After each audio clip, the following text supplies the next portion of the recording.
memberikan kesempatan kepada saya untuk memberikan sambutan ini.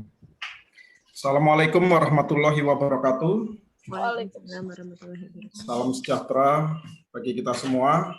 Alhamdulillah, puji syukur kehadirat Allah Subhanahu wa Ta'ala, yang mana pada pagi hari ini yang cerah ini kita diberikan kesempatan dan kesehatan untuk dapat mengikuti kegiatan seminar Zoom yang sangat baik ini menurut kami.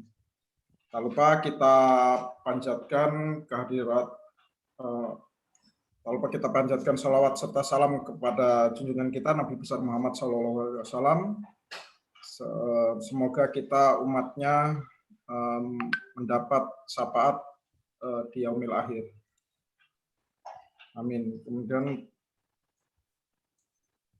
yang terhormat Ibu Nurse Zahra Maulida SCAP MCAP beserta tim, yang saya hormati seluruh warga RW 19 Klaster Sakura yang berbahagia, yang hadir di sini, yang mengikuti Zoom ini, dan saya perhatikan di sini baru 16 partisipan ini Bu ya.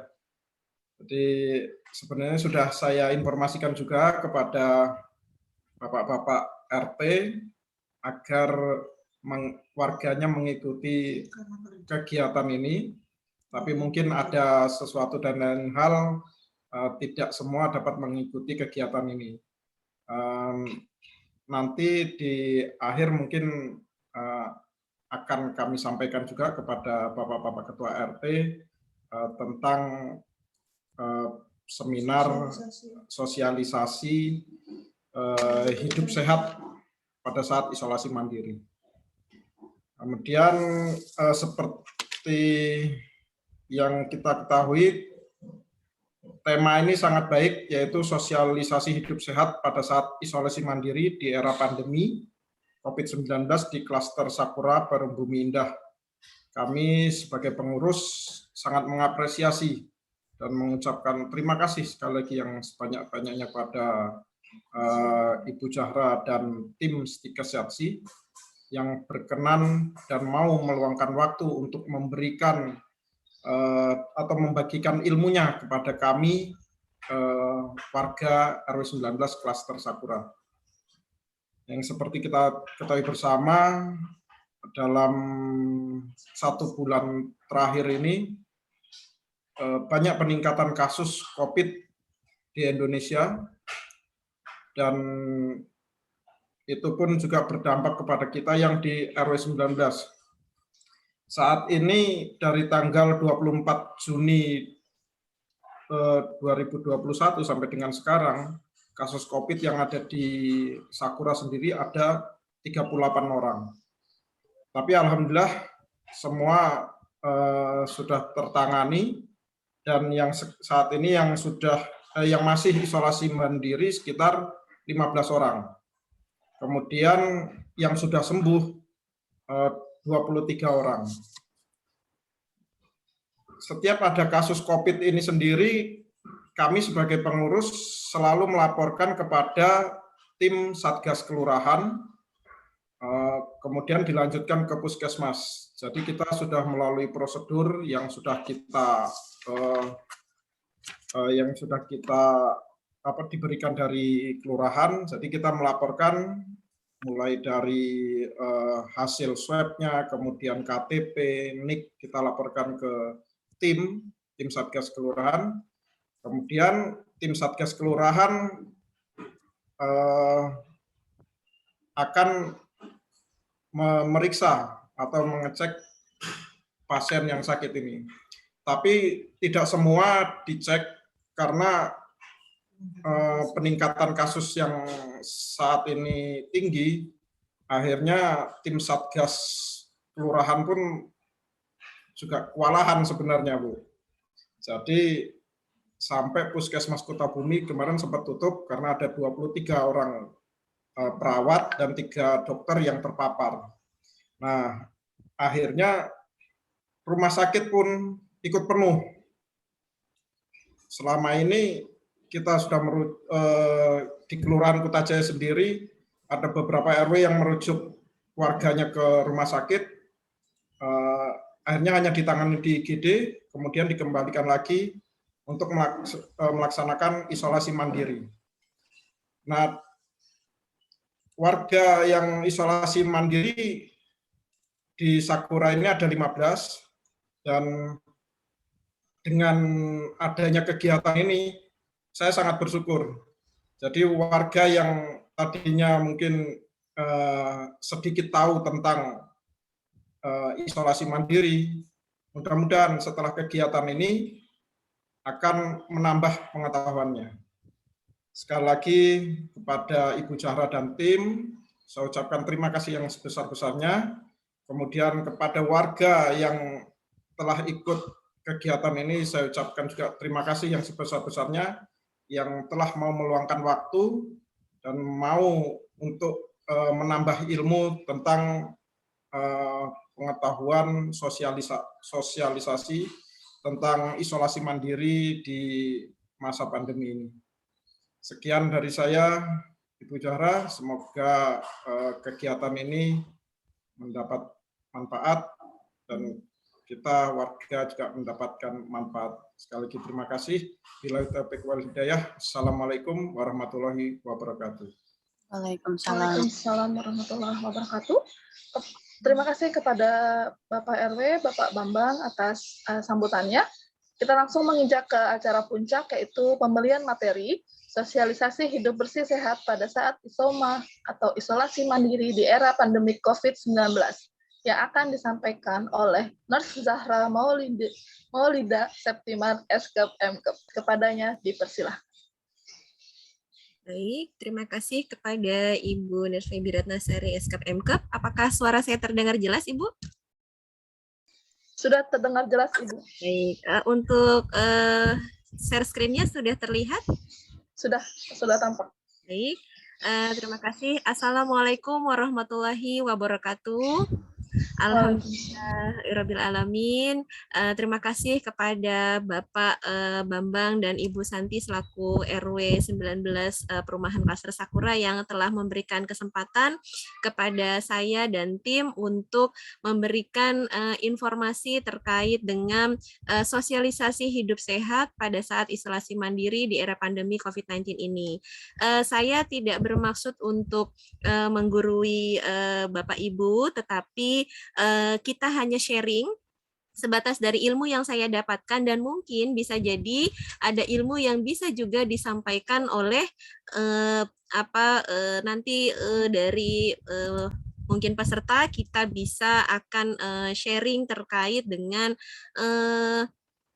isolasi mandiri. Mungkin di sini kita bisa sharing sekarang bukan hal yang bukan hal yang tabu ya buat pasien-pasien COVID. Jangan lagi disembunyikan begitu bahwa pasien COVID itu adalah sesuatu yang salah begitu. Jadi kita coba untuk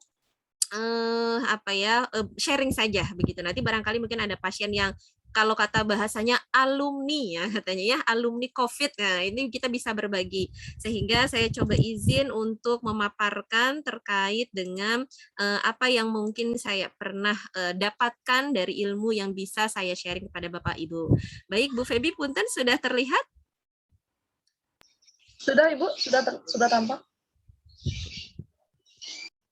Ya, baik. Untuk yang akan saya sampaikan pada hari ini, di mana nanti kita akan membahas tentang bagaimana sih sebenarnya isolasi mandiri yang perlu dilakukan dan protokol kesehatan apa yang perlu dilakukan untuk kita semua pada era pandemi ini, dan di mana kita juga akan mengetahui mungkin sebelumnya definisi dari COVID sendiri kita sudah 2 tahun melampaui, sehingga sudah mungkin ya didapatkan dari media sosial, dari mungkin televisi ya, dari internet dan sebagainya tentang COVID yang mungkin nanti saya tidak memaparkan terlalu banyak. Yang pastinya tujuan dari pengabdian masyarakat inilah yang akan saya share kepada Bapak Ibu, di mana nanti Bapak Ibu bisa merasakan manfaat dari hasil pendidikan kesehatan yang saya berikan kepada Bapak Bapak Ibu. Kita ketahui sebelumnya bahwa latar belakang dari kegiatan ini dilatar belakangi karena jumlah kasus COVID-19 yang terus bertambah di Indonesia, di mana jumlah kasus positif ini membuat bisa menjadi hal negatif buat kita sebenarnya. Padahal kita coba mendapatkan hasil yang sembuhnya mungkin lebih banyak, itu membuat menjadi hal yang positif, bukan menjadi hal yang negatif buat kita. Kalau kita lihat per tanggal 16 Juli terakhir kemarin bahwa kasus positif COVID-19 memang masih sangat tinggi, khususnya di Kabupaten Tangerang, di mana Kabupaten Tangerang sendiri sebenarnya adalah meningkat sehingga sampai 16.000 untuk pasien yang terkena atau terjangkit COVID-19. Tapi kita juga perlu tahu bahwa kasus untuk kesembuhannya pun juga meningkat. Untuk kasus COVID-19 ini sebenarnya bukan hal yang baru di dunia. Kita juga sudah pernah kenal ya hal-hal yang sebelumnya terkait dengan kasus SARS ya. Mungkin Bapak Ibu pernah dengar kasus ini, di mana SARS ini adalah SARS kedua sebenarnya yang terjadi di dunia.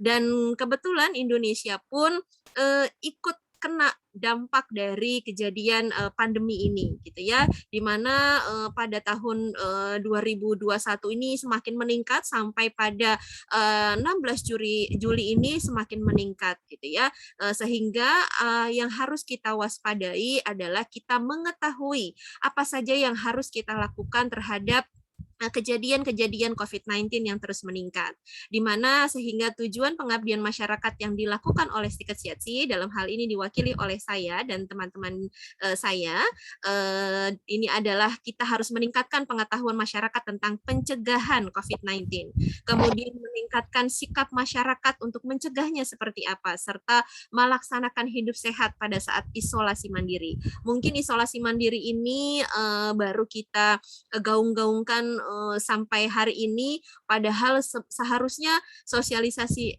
hidup sehat dan isolasi mandiri ini memang sudah pernah harusnya dilakukan pada sebelum ada pandemi COVID-19 terkait dengan penyakit-penyakit menular. Tapi karena ini adalah suatu wabah dan pandemi, sehingga isolasi mandiri ini baru tren lagi pada tahun 2021.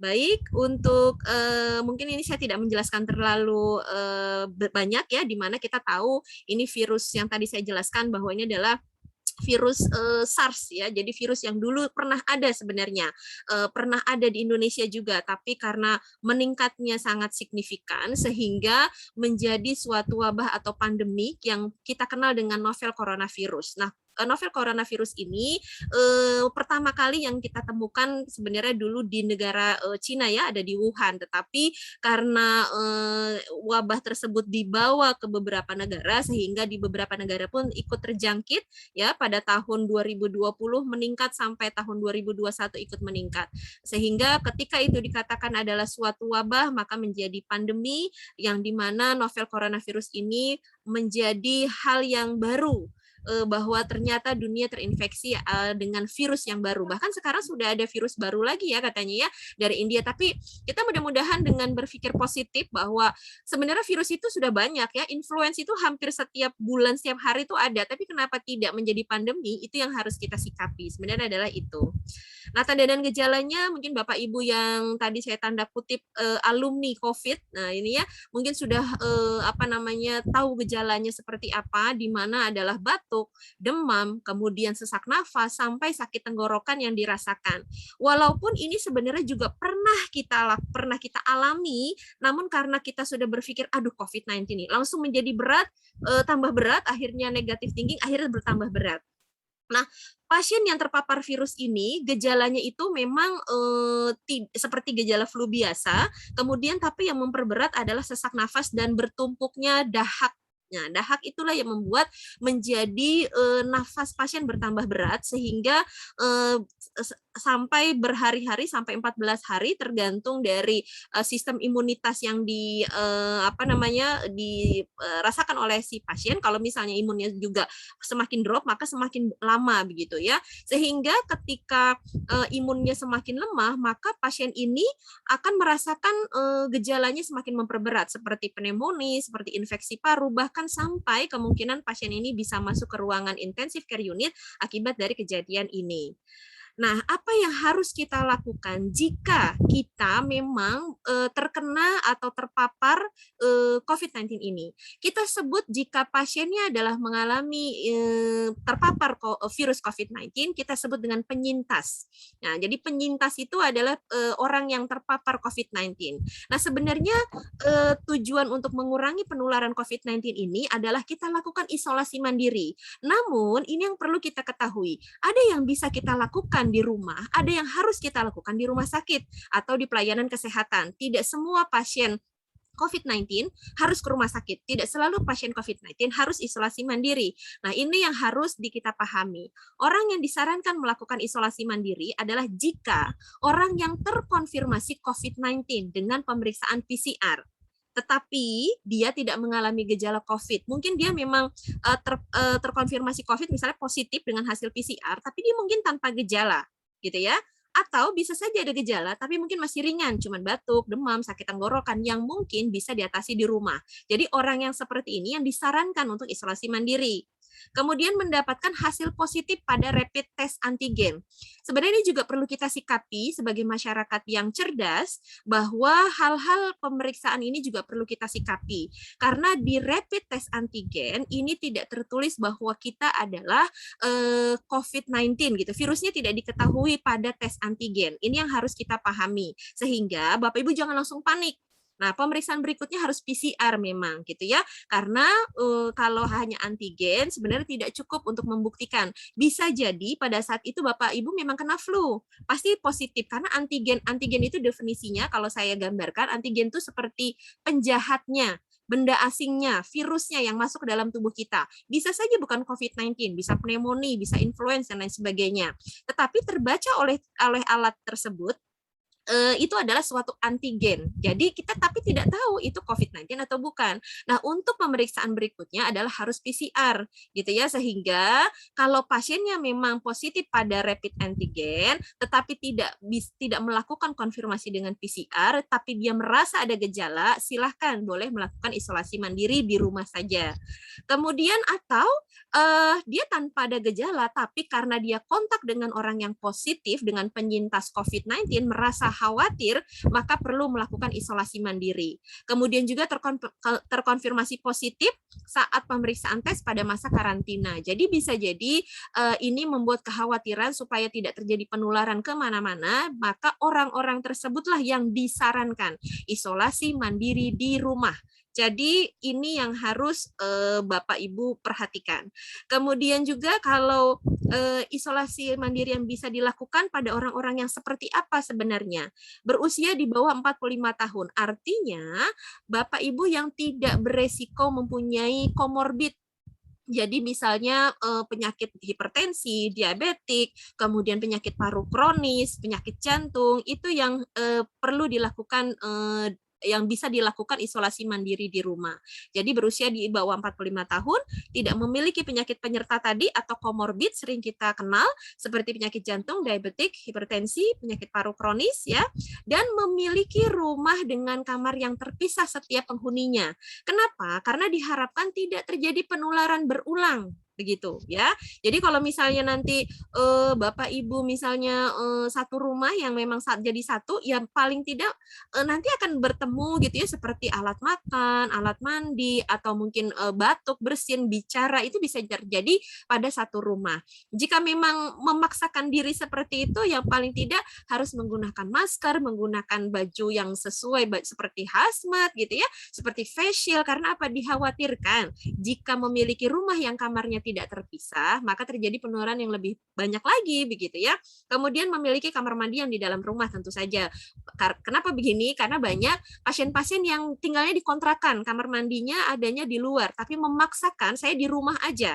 Akhirnya menjadi viral bahwa kita pernah melihat mungkin ya viral yang di mana di media sosial ada tetangga yang diusir karena merasa mengganggu. Nah, ini yang harus kita sikapi. Jadi ini yang perlu diperhatikan ketika kita melakukan isolasi mandiri. Kemudian ini yang perlu juga kita sikapi, sebenarnya saya juga di warga Sakura kebetulan ya Bapak Ibu, jadi saya sering melihat bahwa nih hasil tes swab di-share. Kita tahu tidak maknanya kenapa pasien ini perlu atau tidak ya tes swab PCR. Nah, kenapa sih kita sudah isolasi mandiri? Ini juga jadi plesetan nih, isoman katanya, istirahat, sholat, makan katanya, ada istirahat, sholat, mandi. Jadi kita buat bahagia gitu ya. Jadi istilah-istilah isoman, isolasi mandiri ini apa sih yang harus kita lakukan pasca isoman? Nah, apa yang tidak disarankan? Kenapa swab PCR tidak disarankan? Bukan berarti tidak boleh atau tidak perlu ya, tetapi artinya tidak disarankan. Mau dilakukan silahkan, tidak juga menjadi tidak bermanfaat. Bagaimana? Kenapa begitu? Akan kita bahas. Jadi kenapa sih kita nggak perlu swab PCR, tapi kantor butuh PCR negatif? Akhirnya ada kejadian viral juga, ada orang yang memanfaatkan hal ini. Ada orang yang dibikin PCR-nya negatif, padahal dia masih positif, pasiennya masih bergejala lah misalnya. Tapi karena dia mau terbang, karena dia mau keluar kota, dia mau keluar negeri, atau dia mau masuk kantor, dibuat negatif. Dan lebih aneh lagi, ada orang yang negatif dibikin positif supaya apa? Dia bisa isolasi mandiri di rumah, nggak kerja gitu ya. Nah, itu akhirnya menjadi fenomena yang luar biasa. Nah, yang akan saya bahas adalah di sini mengapa tes PCR itu pasca isoman tidak disarankan. Kita ketahui bahwa pasien kasus COVID-19 ini sebenarnya yang harus kita ukur adalah dengan kultur. Kultur itu diambil sampel ke air liurnya atau dahaknya begitu ya, atau dahaknya kita ambil kemudian dikultur masih ada tidak virusnya gitu. Jadi itu yang harus kita periksa sebenarnya, bukan PCR yang kita lakukan pada saat ini ambil darah, karena bisa jadi virusnya memang masih ada di dalam darah, tetapi kulturnya yang ada di dalam dahak bisa jadi masih ada gitu ya. Nah, sehingga pemeriksaan kultur ini sebenarnya memprediksi kapan virus ini masih ada. Boleh di-mute yang masih oke.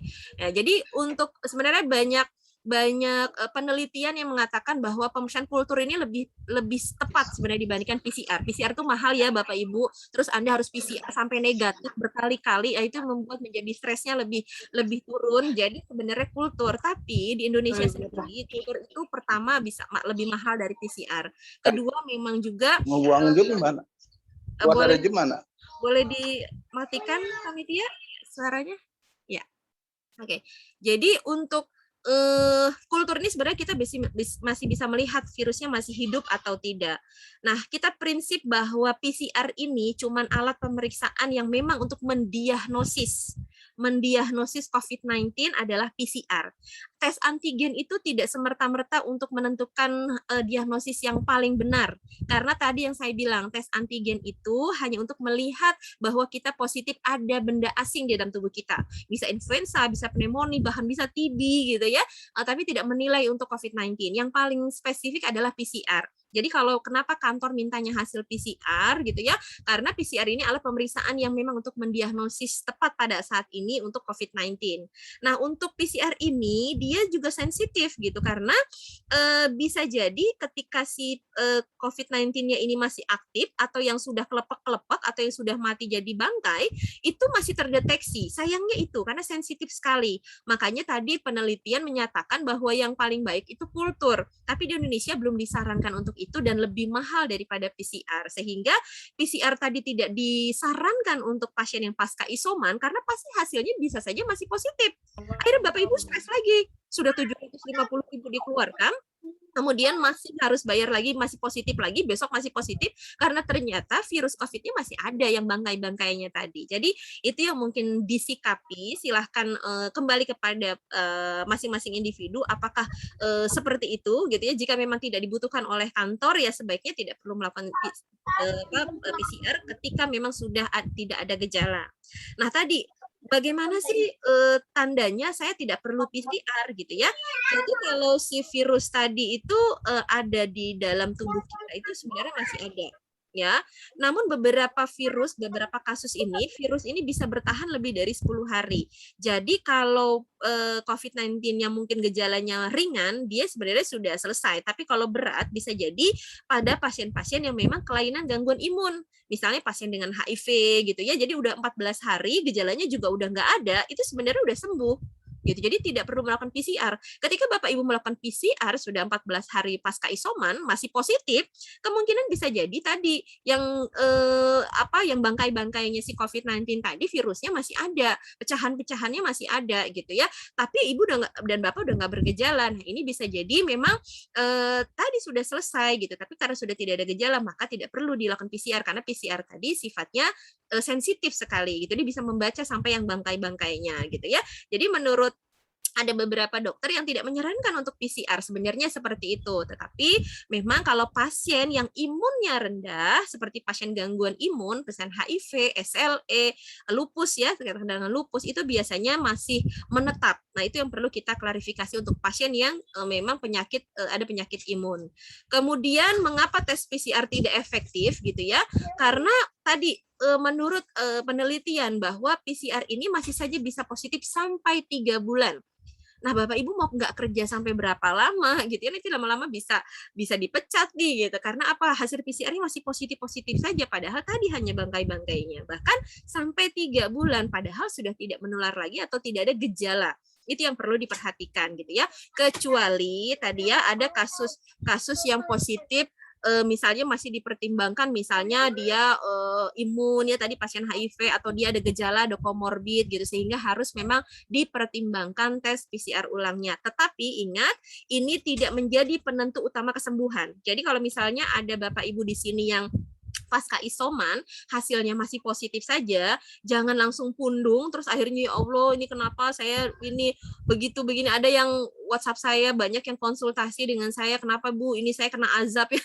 Banyak sekali yang seperti itu karena apa? Merasa tadi masih positif terus padahal sudah sembuh, tidak ada gejala, sudah 14 hari lewat gitu ya, bahkan dia kayaknya udah mau hampir 3 minggu gitu ya, akhirnya pasiennya menjadi negatif berpikir, padahal itu tidak menjadi penentu utama untuk PCR. Kemudian kalau sudah selesai isoman ya sudah tidak menular lagi kah? Nah, ini yang harus diperhatikan. Setelah masa isolasi mandiri selesai, mau ringan ataupun sedang, sebenarnya penularan dianggap minimal, bukan berarti tidak menularkan lagi, minimal karena bisa jadi virusnya sudah tidak aktif lagi. Tetapi memang tadi diperhatikan sebenarnya harus pemeriksaannya adalah kultur.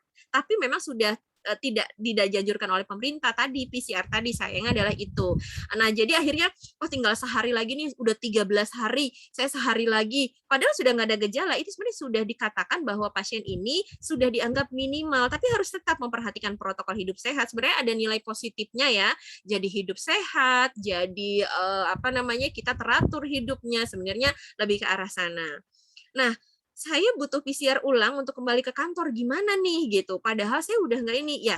Sebenarnya kalau sudah kita sembuh, sudah tidak ada gejala yang sudah tadi misalnya tidak batuk, kemudian tadi sesak nafas, sakit tenggorokan dan lain sebagainya, itu sebenarnya sudah layak kembali bekerja. Jadi jangan jadi alasan buat Bapak Ibu sebenarnya untuk beraktivitas lagi. Sebenarnya tanpa harus PCR-nya negatif, Bapak Ibu sudah bisa bekerja, tapi syaratnya sudah menyelesaikan masa isolasinya. Kenapa harus 14 hari? Karena tadi dianggap 2 minggu tadi proses pemulihannya, kemudian matinya si virus dan lain sebagainya. Kemudian kondisinya juga sudah layak, jangan masuk ke kantor masih oho gitu ya, masih pucat, masih lemas dan sebagainya. Jadi kondisinya sudah dinilai dan dinyatakan memang sudah layak. Jadi sebenarnya yang Ibu butuhkan bukan PCR, hasil PCR, tapi hasil kelayakan dari dokter. Dokter menuliskan surat bahwa Anda layak gitu ya, layak untuk kembali ke kantor, bekerja, kuliah, sekolah dan lain sebagainya. Bukan hasil PCR-nya, sebenarnya adalah itu. Ini adalah bisa bicara referensi sebenarnya dari Kemenkes pun sebenarnya ke arah sana, tetapi kantor takut gitu ya untuk memastikan saja karena tidak ada dokter yang mengeluarkan surat layaknya tadi sebenarnya gitu. Tapi tetap harus mematuhi pada protokol kesehatan. Bukan berarti saya udah sembuh nggak pakai masker, kemudian saya tetap nggak cuci tangan, ya itu juga salah gitu ya. Jadi akhirnya stigma masyarakat itu sangat luar biasa, membuat stigma itu menjadi dicap dia kena COVID. oh, nanti saya itu saja dengan berpikir begitu akhirnya menjadi negatif lagi buat si pasien. Padahal kalau sudah isolasi, kemudian dia PCR-nya tadi misalnya memang perlu ya silahkan gitu ya, tetapi tidak disarankan, tidak diperlukan, maksudnya tidak diperlukan. Kemudian juga harus tetap patuh protokol kesehatan untuk balik bekerja. Kalau tetap memaksa tes swab PCR ulang, sebenarnya manfaatnya memang kurang. Sekali lagi saya tidak bermaksud menggurui, tapi hanya memberikan persepsi kepada masyarakat, karena gini, banyak persepsi masyarakat yang sampai berkali-kali. Saya punya pasien yang berkali-kali dia tadi sampai hampir dia 3 minggu, hampir 3 minggu dia melakukan isolasi mandiri, hasilnya masih positif. Itu kan merugikan secara ekonomi, merugikan secara psikis gitu ya, karena memang tidak banyak manfaatnya gitu ya. Jadi hasilnya bisa saja negatif, bisa saja juga masih positif. Jika negatif ya syukur, jika positif ya harus mengubah keputusan status isolasi oleh dokter. Jadi si dokternya itu mengeluarkan bahwa dia sudah layak, dia sudah bisa beraktivitas lagi karena kondisinya misalnya tanda-tanda vitalnya itu seperti tekanan darah, suhunya tidak ada batuk, kemudian suhu tubuhnya bagus gitu ya, tidak ada sakit tenggorokan dan sebagainya, baru boleh. Nah, kerugiannya tadi karena biayanya tidak murah, akhirnya pasien saya ini mau merembes ke kantor nggak bisa, mau bayar ini akhirnya makannya nggak makan, dia bayarin PCR aja, akhirnya dia jadi kurang gizi, multivitaminnya nggak dapat, akhirnya jadi seperti itu gitu ya. Kemudian juga tadi pasti jadi stres ya, karena aduh ya Allah ibu ini saya kena azab ya katanya, jadi memicu stres akhirnya. Padahal itu bisa saja hanya sisa-sisanya gitu ya. Jadi kenapa harus swab? Sebenarnya ada beberapa klinik, beberapa rumah sakit yang misalnya tidak perlu swab lagi, saya akan berikan rekomendasi saja. Itu bisa saja sebenarnya dari dokter bisa menentukan seperti itu gitu ya. Tapi memang di Indonesia karena masih swab gitu ya, akhirnya ya masih terus dilakukan itu. Nah, ini yang harus disikapi oleh masyarakat dalam arti bahwa silahkan Anda boleh melakukan PCR sesuai dengan memang kemampuannya ya, memang sesuai dengan kebutuhannya saja gitu ya. Oke, jadi sebenarnya pada kesimpulannya yang paling penting itu adalah sembuh. Jangan terobsesi PCR-nya negatif. Jadi ketika mau datang ke klinik, saya mau PCR, ini adalah hari ke-14. Saya harus sembuh, pokoknya negatif, semoga negatif ya Allah, semoga negatif. Jadi doanya negatif, bukan doa kesembuhan gitu ya. Jadi sembuh itu diartikan bahwa tidak ada bergejala lagi, masa isolasinya sudah lebih dari 14 hari, tidak ada menular lagi gitu ya, sehingga mengulang PCR pasca isoman itu sebenarnya manfaatnya memang sangat sedikit gitu ya, karena tadi sudah mahal juga gitu ya. Itu perlu dipertimbangkan pada pemeriksaan PCR tadi. Nah, terus kemudian bagaimana Bu? Saya udah nggak ada gejala-gejala tadi, tapi saya masih penciumannya masih nggak bisa nih, masih nggak ada gejalanya, berarti saya masih ada dong. Nah, yang kita kenal dengan anosmia. Anosmia itu gangguan kehilangan indera penciuman pada salah satu gejala yang dirasakan oleh penyintas COVID-19 gitu ya. Nah, ini bisa saja bisa berbulan-bulan, jadi nggak ada selesainya. Jadi nanti Bapak Ibu bisa dipecat gara-gara COVID-19 yang isolasi mandiri yang kelamaan gitu. Sebenarnya anosmia ini bisa dipulihkan dengan beberapa latihan ya, bisa mencium aroma kopi, minyak kayu putih yang gampang ya, mungkin minyak kayu putih, ada jeruk, ada mungkin daun mint gitu ya. Jadi ini direkomendasikan oleh ahli THT ya, yang memang direkomendasikan untuk pasien-pasien yang gejalanya sudah tidak ada seperti batuk, sakit tenggorokan dan lain sebagainya, sesak nafas, tapi penciumannya nih tinggal penciumannya aja. Nah, Anda berlatihlah dengan hal-hal yang seperti ini, mencium aroma kopi, minyak kayu putih gitu ya, dirangsang dengan hal seperti ini karena memang yang diganggu adalah indera penciuman, sehingga memang harus bantunya dengan cara-cara yang seperti ini karena nggak ada obat untuk anosmia, tidak ada obat untuk anosmia, sehingga perlu diperhatikan dalam memulihkan indera penciuman gitu ya. Nah, apa saja yang perlu diperhatikan kepada Bapak Ibu untuk melakukan protokol kesehatan pasca isoman? Tentu saja menggunakan masker. Masker diganti setiap 4 jam gitu ya. Jadi jangan berkali-kali, kalau mungkin ingin dicuci dan sebagainya diperhatikan karena masker yang bedah itu adalah sekali pakai gitu ya. Kemudian kalau masker bedah digunakan bagi pasien yang resiko tinggi, kemudian juga anak yang di bawah usia 2 tahun ya, kalau tidak penting-penting banget ya, tidak perlu melakukan activity di luar rumah. Nah, masker tidak dianjurkan bayi yang di bawah 2 tahun ya, karena juga memang tidak tidak kooperatif, kemudian tidak fungsionalnya, dia kebutuhan oksigennya masih tinggi gitu ya. Kemudian juga penderita masalah pernafasan, ini memang harus dilakukan isolasi di rumah sakit, tidak lagi boleh di rumah dengan menggunakan masker saja gitu ya. Atau mungkin pasien yang dengan kehilangan kesadaran atau yang tidak mampu melepas masker tanpa bantuan. Khawatir malah jadi gangguan pernafasan berikutnya gitu ya. Kemudian menjaga jarak, ini pasti Bapak Ibu sudah tahu ya, penggunaan masker sudah paham, minimal jarak 1 meter ketika berbicara, cuci tangan ya 20 detik atau gunakan dengan hand sanitizer yang paling gampang ya. Hindari kerumunan mungkin seperti mall, seperti pasar ya, atau mungkin hal-hal yang sifatnya berkerumun dihindarkan. Nah, aktivitas ini yang perlu gizi seimbang itu mungkin makannya bisa diganti-ganti, misalnya hari ini kangkung, besok bayam, besok ikan dengan sayur dan lain-lain sebagainya dengan gizi yang seimbang. Kemudian istirahat yang cukup 6 sampai 8 jam. Overload juga tidak bagus ya, terlalu berlebihan juga tidak bagus. Stres tidak bisa tidak bisa dihindari, tapi yang bisa adalah dikelola. Jadi kalau kita saya stres nih, jadi dikelola stresnya, bagaimana mengelola stres supaya kita tetap ada stres tapi kita tetap bisa mengelolanya gitu, sehingga stres itu menjadi berkurang. Kalau stres itu harus tetap ada di dalam tubuh sebagai pemicu sebenarnya, jadi tidak bisa kita hindari ya.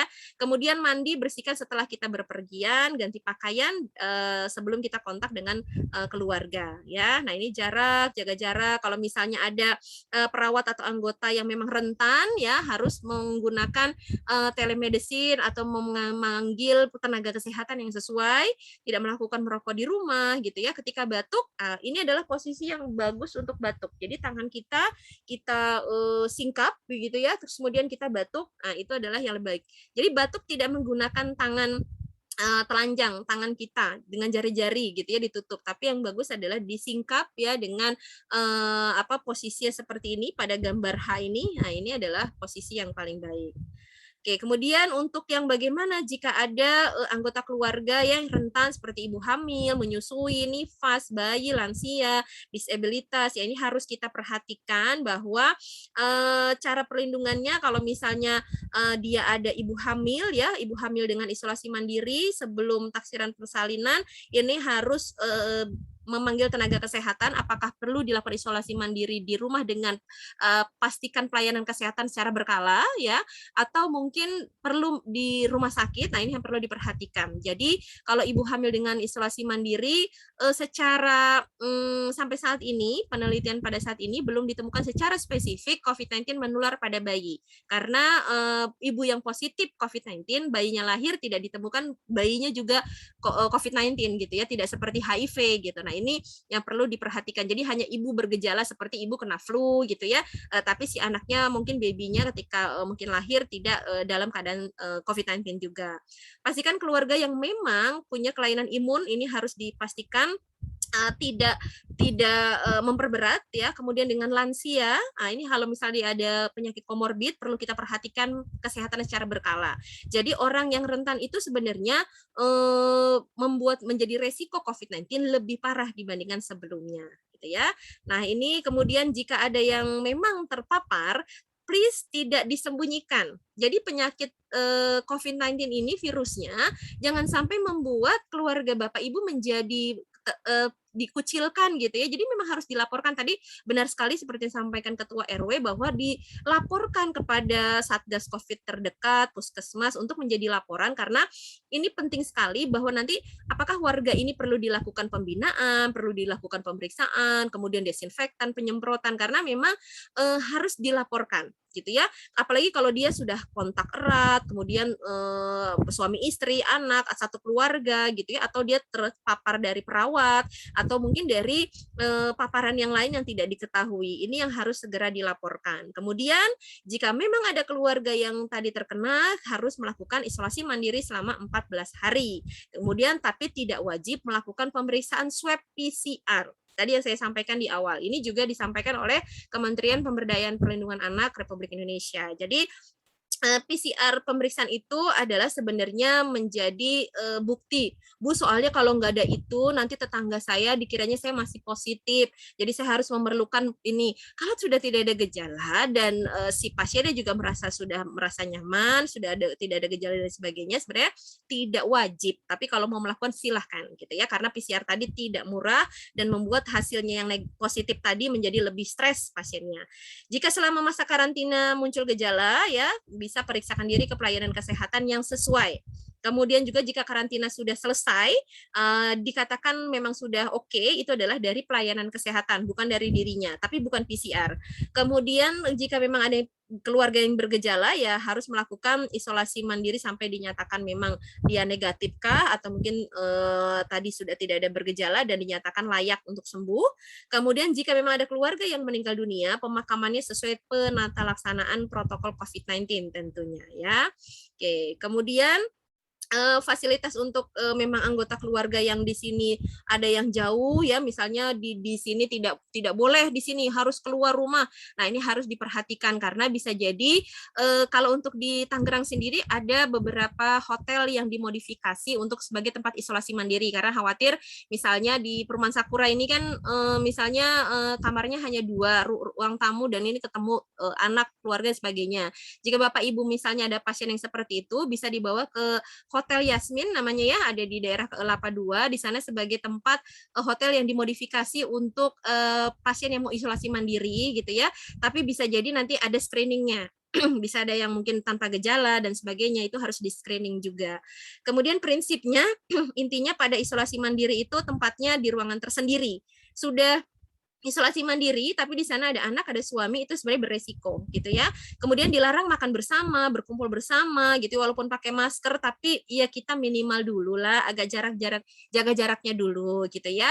Kemudian pisahkan alat mandi, alat makan, dan batasi interaksi gitu. Jangan bercanda dulu sama anaknya atau anak ibunya terpapar, ya tadi mungkin ke tempat yang memang disesuaikan gitu ya. Jadi ini harus membatasi bagi anggota keluarga.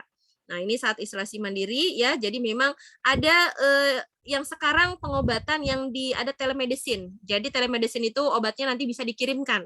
Jadi tidak perlu keluar rumah. Atau ada Satgas Covid-nya yang memang disesuaikan di lingkungan Bapak Ibu gitu ya.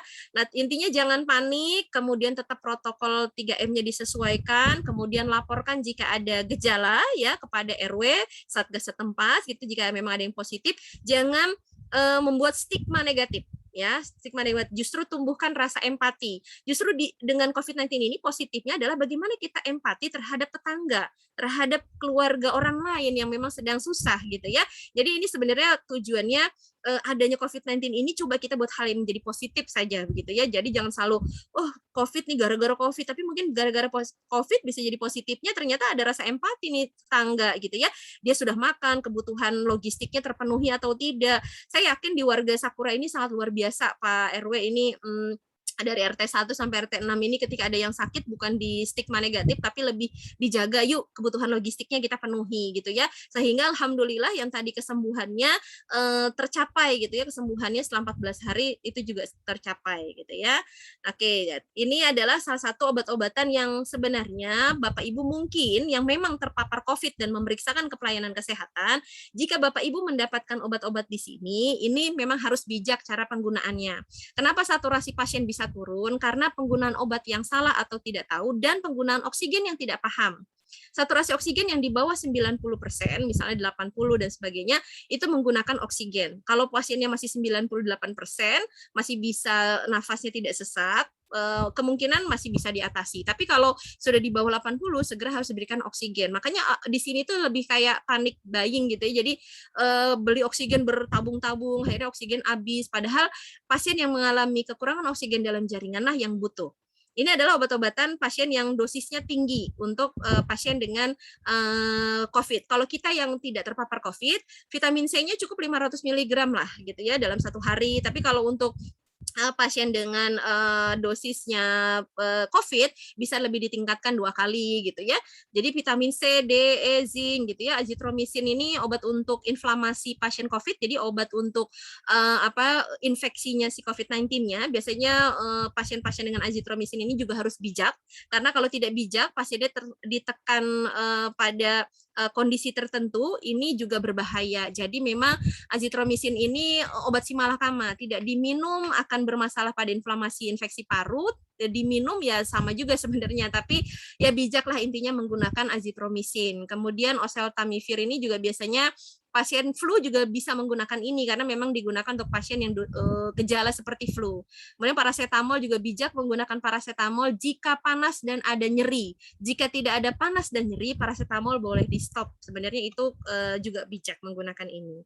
Oke, itu saja yang bisa saya sampaikan, Ibu Feby. Mohon maaf jika terlalu panjang ini, karena memang untuk isolasi mandiri dan protokol kesehatan pada pasien dengan isolasi mandiri perlu saya sampaikan, karena ada beberapa pasien-pasien yang stigmanya masih, pertama, membuat negatif di isolasi mandiri, yang kedua, PCR yang sugestinya harus negatif, sehingga berkali-kali menjadi salah persepsi, akhirnya jadi kerugian untuk pasien juga dan untuk masyarakat. Itu saja yang bisa saya sampaikan, Ibu Feby.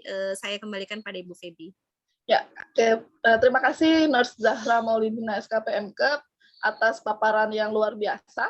Pada para peserta, mungkin kalau yang punya pertanyaan, tunggu dulu ya, karena kita akan menyaksikan dulu tayangan video ya, dan nanti para peserta juga bisa mengikuti secara mandiri di rumah ya. Pada Ahmad Kutusi, boleh silakan share screen.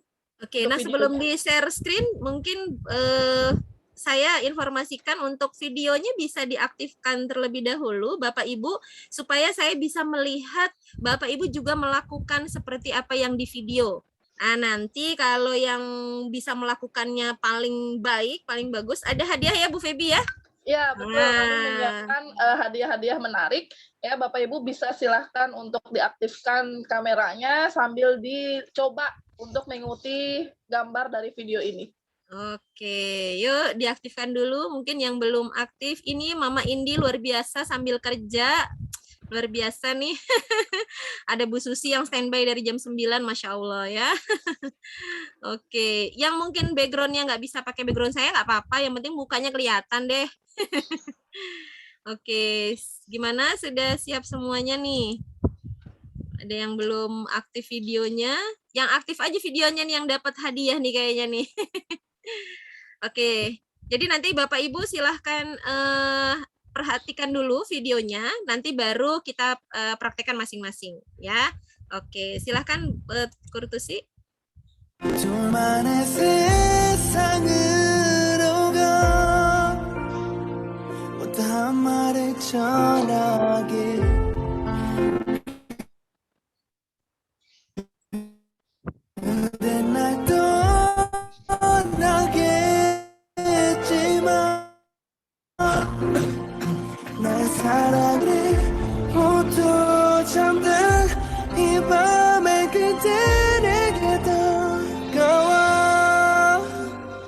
Oke, kita stop dulu ya. Ya, kita stop dulu, nanti diulangi lagi. Jadi ini adalah teknik, dulu ya. Jadi ini adalah salah satu teknik yang biasanya kenapa pasien COVID-19 ini banyak yang saturasinya tiba-tiba turun, karena banyak terjebaknya dahak yang tidak bisa keluar gitu ya. Jadi memang Bapak Ibu bisa lakukan ini di rumah untuk mengeluarkan dahak gitu ya. Oke, kita coba mulai yuk praktekin sekali lagi ya. Ayo silakan Tusi.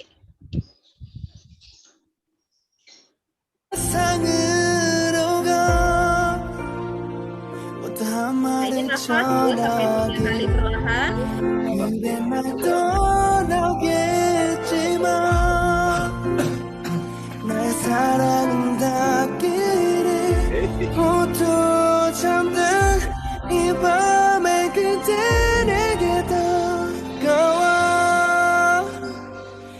Yang sekarang boleh di stop share. Kita coba, saya coba inikan dulu ya.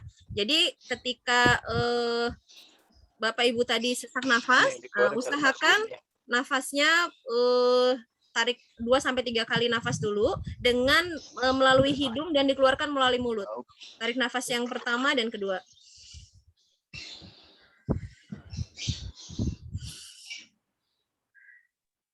Nah, seperti itu adalah untuk melakukan ekspansi paru.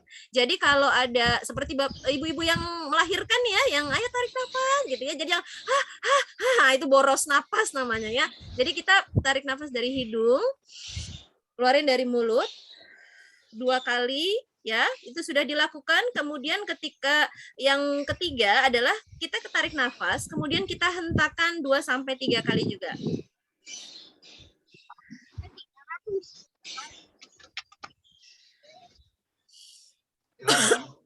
Nah, jadi kita kalau mau buang batuk, buang dahaknya jangan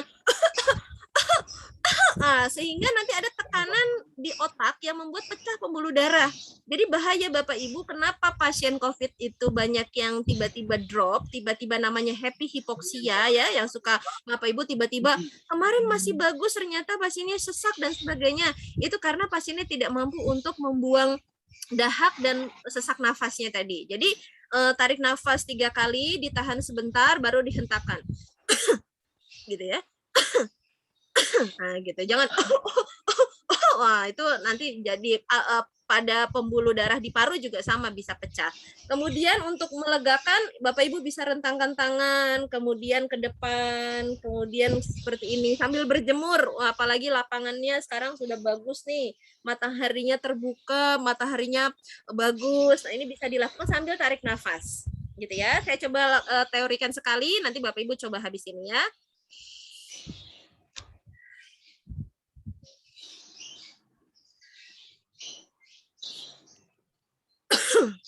Nah, ya, jadi dimakan. Kemudian untuk yang ekspansi sampai dadanya busung.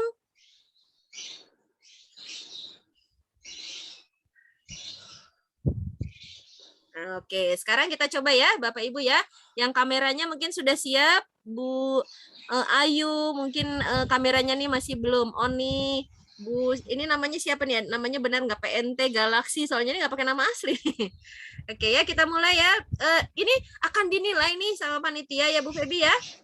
Ya betul Bu. Nah, jadi akan dapat hadiah. Hadiahnya apa? Pergi haji jika mampu ya. Nah, jadi silahkan siap-siap. Saya hitung. Kita tadi mulai dari nafas 2 kali, kemudian dihentakkan dan ekspansi paru tadi ya. Oke, kita mulai. 1, 2, 3.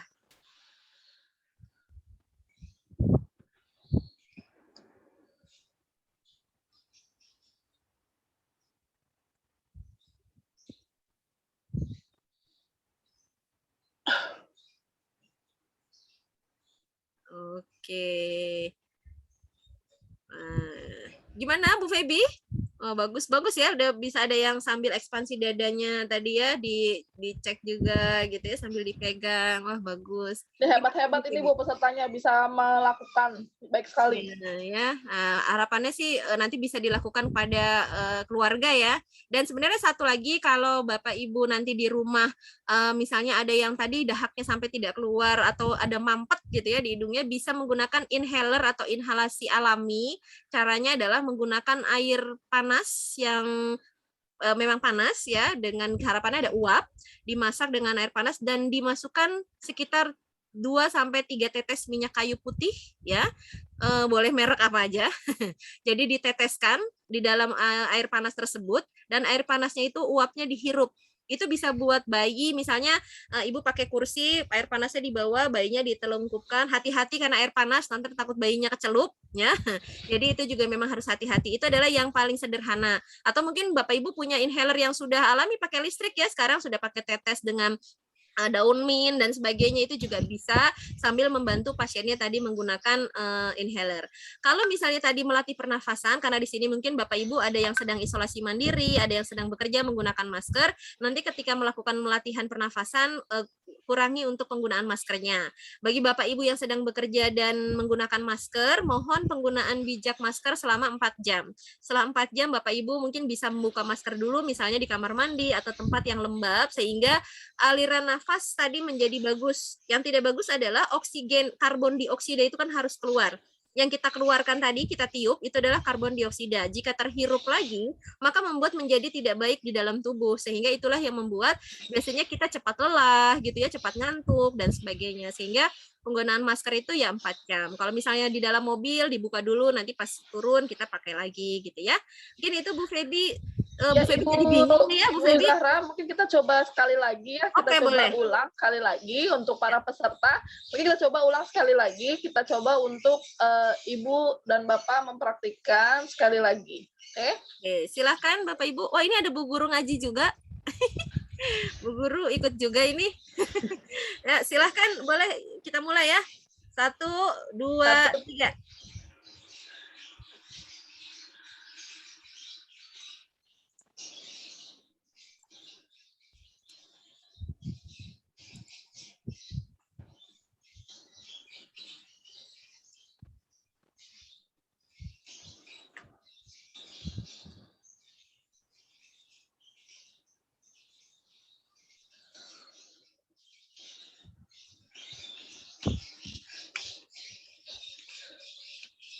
Ya, oke, bagus sekali. Sudah berasa ya, Bapak Ibu, berasa ya kita punya pernafasan jadi lega ya, apalagi Bapak Ibu menghirupnya di udara terbuka, jendela pintu dibuka ya lebar-lebar supaya sirkulasi udaranya bagus. Jangan pakai masker, semua serba dibuka, jadi kita tambah lega pernafasannya. Oke, Bapak Ibu yang sudah hebat sekali, mungkin kita masuk ke sesi yang berikutnya adalah tanya jawab ya kepada Bapak Ibu yang mempunyai segudang pertanyaan, silahkan ditanyakan. Mumpung di sini ada pakatnya nih, ada Nurse Zahra, SKP MKEP, yang bisa menjawab. Ya, Bu Indi tuh udah tunjuk tangan ya. Ya, silakan Ibu. Ya, Mama Indi, boleh di ini kan dibuka aja ininya. Di unmute saja Ibu Indi untuk mic-nya. Mic-nya dipencet saja. Kalau maskernya mau dipakai nggak apa-apa, takut lagi di kantor. Yang penting suaranya aja di unmute. Ya. Iya. Bu, saya mau tanya ya, penjelasan Ibunya Ibu Zahra sudah jelas ya. Ini di luar masih di dalam sih. Bagaimana menyikapi rekan atau anggota grup WA itu yang suka share-share hoax yang mengatakan COVID itu pembohongan publik, konspirasi politik, terus dengan bangganya share-share artikelnya Ibu Siti Fadilah, dan yang lagi viral itu ya yang Dokter Louis. Bagaimana menyikapi mereka gitu? Baik. Atau menjelaskannya gitu bagaimana ya Bu ya? Iya, kadang suka gemes sendiri. Gitu aja. Iya ya, kita mau menanggapi tapi kita punya keterbatasan begitu ya. Baik. Terima kasih Bu Indi yang berarti mengikuti tren, karena memang kita boleh mengikuti tren, penting sekali karena buat kita informasi ya, tapi memang perlu disaring dan perlu informasi yang jelas. Saya tidak bermaksud menggurui juga dan mungkin tekniknya dan sebagainya. Saya juga di-share tentang Dokter Louis, tentang Dokter Tirta, pokoknya sedang tren gitu ya, yang Bu Siti Fadilah dan sebagainya. Yang pertama yang perlu kita sikapi adalah tidak ada pembuktian, memang tidak ada pembuktian secara spesifik bahwa COVID itu ada atau tidak, karena tadi yang saya bilang hasil PCR, hasil antigen saja misalnya, hasil antigen, Bapak Ibu pasti pernah dong periksa antigen ya, kalau misalnya ada kesempatan itu, Bapak Ibu cuma dicek, ambil darah, dites, terus dimasukin ke tempat sesuatu alat, dan di situ apakah ada tulisannya COVID atau tidak. Pertama adalah kita sikapi bahwa pemeriksaan antigen itu belum menandakan bahwa Bapak Ibu positif COVID-19. Itu dulu yang perlu kita perhatikan. Hasil tes PCR lah yang pemerintah Indonesia ya, saya bilang pemerintah Indonesia yang memang hasil PCR lah yang digunakan untuk mendiagnosis pasien dengan COVID-19. Itu dulu yang perlu kita perhatikan, karena ketika PCR-nya positif menandakan kemungkinan memang ada virusnya. gitu ya. Memang ada, kita jangan membuktikan benar nggak sih ada COVID-19 secara kalau memang sudah ada tesnya, anggap saja itu memang ada virusnya. Tetapi buat kita jangan langsung panik. Orang Indonesia itu kan gampang panik gitu ya. Ketika coba buktikan mana COVID-nya, mana ininya gitu ya. Sejauh ini dulu juga sama, ada pasien dengan TBC, tetapi apakah hasil TB-nya itu harus disebar-sebarkan? Intinya kalau misalnya ada hasil pemeriksaan sputum, ada hasil ronsen, itu juga sudah menunjukkan sama seperti pasien COVID. Yang penting adalah diagnosisnya dengan PCR, Bu. Kalau antigen tidak. Jadi kalau saya bicara ada atau tidak, walau alam, tapi kalau kita mengikuti protokol kan kita orang beragama dan berpendidikan dan bernegara, sehingga kita ikutinlah proses dari pemerintah dan yang memang dianjurkan adalah PCR. Berarti kalau sudah ada hasil itu. Tapi tadi kenapa saya bilang tidak disarankan dan dianjurkan, dari KPAI juga bicara seperti itu, karena ketika sudah 14 hari dinyatakan virus tersebut dan tanpa gejala, itu sudah dinyatakan memang negatifnya dalam arti sudah mungkin banyak yang mati-mati tadi. Jadi PCR setelah isoman itu tidak dianjurkan. Tetapi kalau dibutuhkan untuk kepentingan sesuatu, disilahkan. Artinya bisa jadi ada oknum yang memang melakukan kepentingan tersebut. Itu kembali lagi kepada kebijakan masing-masing. Kalau yang tadi berita-berita dan sebagainya, pada intinya kalau saya baca Dr. Louis, pasti ada positifnya ya. Dr. Louis bicara pasti ada positifnya. Dr. Siti Fadila juga pasti ada positifnya. Tapi yang negatifnya coba kita gali adalah, positifnya saja yang kita gali adalah kita bijak menggunakan obat dan oksigen. Itu saja yang kita perlu sikapi. Kenapa? Karena banyak orang yang, saya juga sama bicara dengan mahasiswa saya yang di rumah sakit, bahwa pemberian azitromisin, kemudian obat salah satu obat COVID juga yang untuk pasien rheumatoid arthritis. Padahal dia tidak rheumatoid arthritis atau gangguan autoimun, tapi diberikan di rumah sakit, itu juga perlu bijak. Artinya kita sebagai orang awam juga perlu mempelajari apa yang sudah kita dapatkan. Salah satunya tadi misalnya pasiennya mendapatkan obat-obatan gitu ya, terus kemudian vaksin yang disebutkan Dr. L tersebut gitu ya, bahwa katanya dan sebagainya. Kalau saya menyikapinya, pertama, bijaklah menggunakan obat. Kemudian ketika kita mendapatkan obat, sebaiknya kita tanya, itu adalah hak pasien. Kemudian ketika mendapatkan, ketika memberi oksigen, jika tidak ada keluhan sesak nafas dan saturasi turun kurang dari 90%, masih bisa tidak membutuhkan oksigen. Jadi bijak menggunakan oksigen. Apalagi susu-susu yang viral, itu tidak semerta-merta bisa menyembuhkan, hanya bisa menjaga daya tahan tubuh. Kalau bisa dengan susu yang lain, kenapa harus susu yang viral itu gitu. Jadi memang itu yang perlu kita bijakan. Kemudian vaksin, katanya vaksin adalah konspirasi pemerintah dan sebagainya gitu. Kalau saya menanggapinya adalah yakin nggak yakin, vaksin itu adalah pertahanan tubuh kita.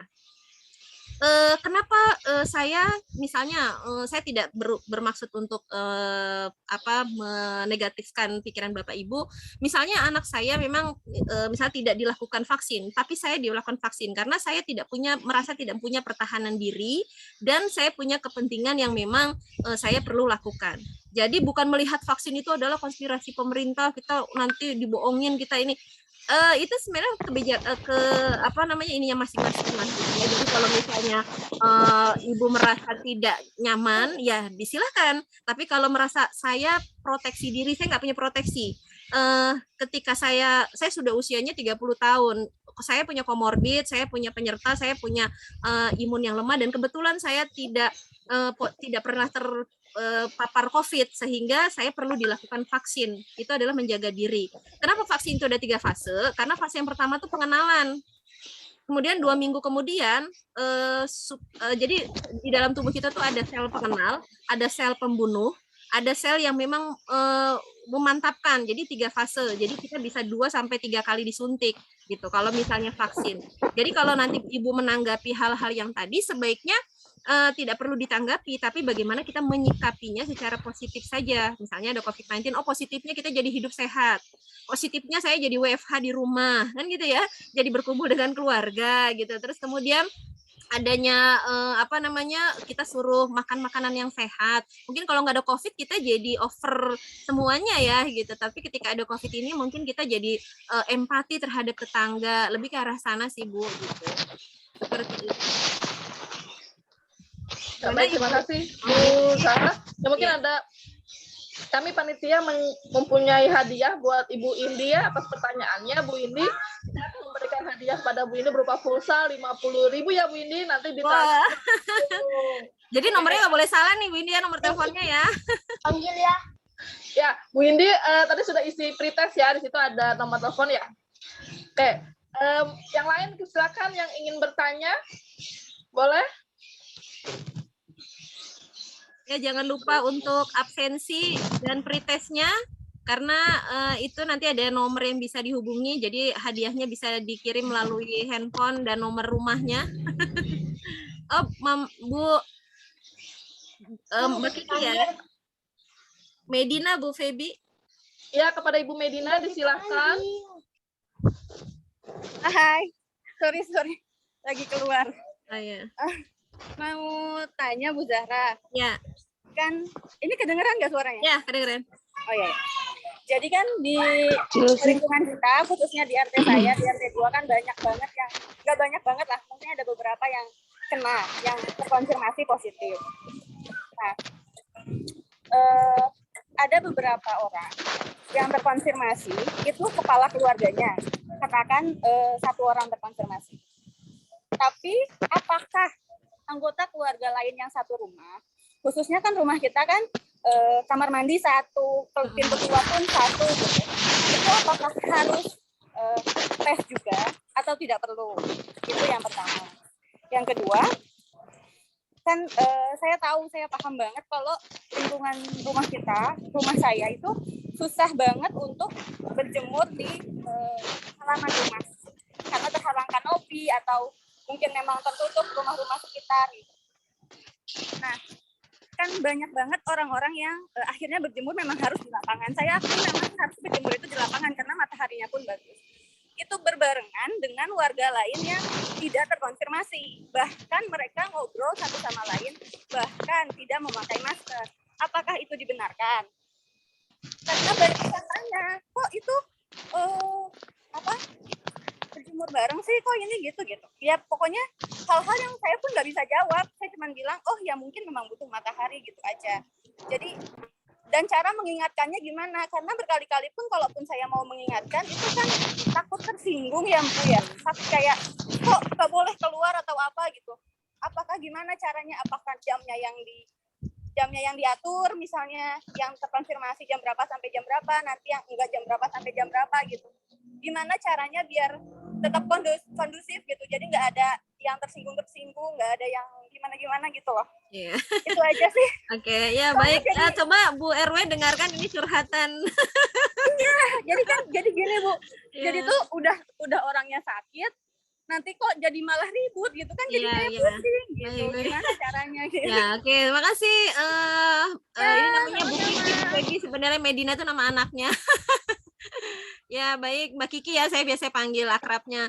Baik Mbak Kiki, terima kasih atas curhatannya. Ini akan di-note oleh Ibu Santi. Ya, hal yang pertama dilakukan adalah mengikuti pendidikan kesehatan yang saya lakukan pada hari ini. Benar ya Bu Santi ya?